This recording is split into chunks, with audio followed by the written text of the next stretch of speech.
Aranmula IT cluster പദ്ധതിക്ക് അനുകൂല നീക്കവുമായി IT വകുപ്പ് വിശദമായ റിപ്പോർട്ട് ആവശ്യപ്പെട്ട് IT വകുപ്പ് അണ്ടർ സെക്രട്ടറി പത്തനംതിട്ട ജില്ലാ കളക്ടർക്ക് കത്ത് നൽകി.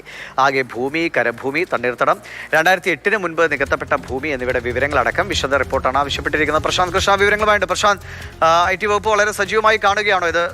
കഴിഞ്ഞ ദിവസങ്ങളിൽ കാര്യമായ ചർച്ചയായ വിഷയമാണല്ലോ.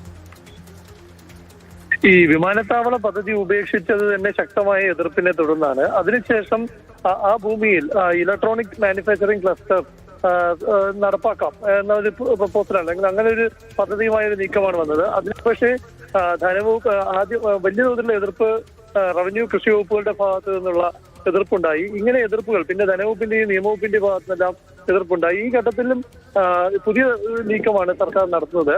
പദ്ധതിയുടെ സാധ്യതകൾ തേടിയാണ് വീണ്ടും സർക്കാർ റിപ്പോർട്ട് നൽകാനായി പത്തനംതിട്ട ജില്ലാ കളക്ടറോട് നിർദ്ദേശിച്ചിരിക്കുന്നത്. ഈ റിപ്പോർട്ട് ആവശ്യപ്പെട്ടത് IT സ്പെഷ്യൽ സെക്രട്ടറിയാണ്. പദ്ധതിക്കായി അപേക്ഷ നൽകിയിരിക്കുന്നത് ടോപ്പൽ പ്രൈവറ്റ് ലിമിറ്റഡ് കമ്പനിയാണ്. അപ്പോൾ ഇതിനെല്ലാം ഈ പദ്ധതി ഉപേക്ഷിക്കാൻ ജൂൺ 15 ചീഫ് സെക്രട്ടറി തലത്തിൽ യോഗം തീരുമാനിച്ചിരുന്നു.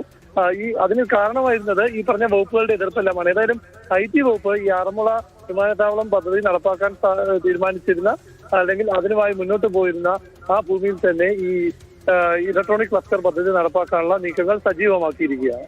ശരി. പ്രശാന്ത് കൃഷ്ണയാണ് വിവരങ്ങൾ നൽകിയത്.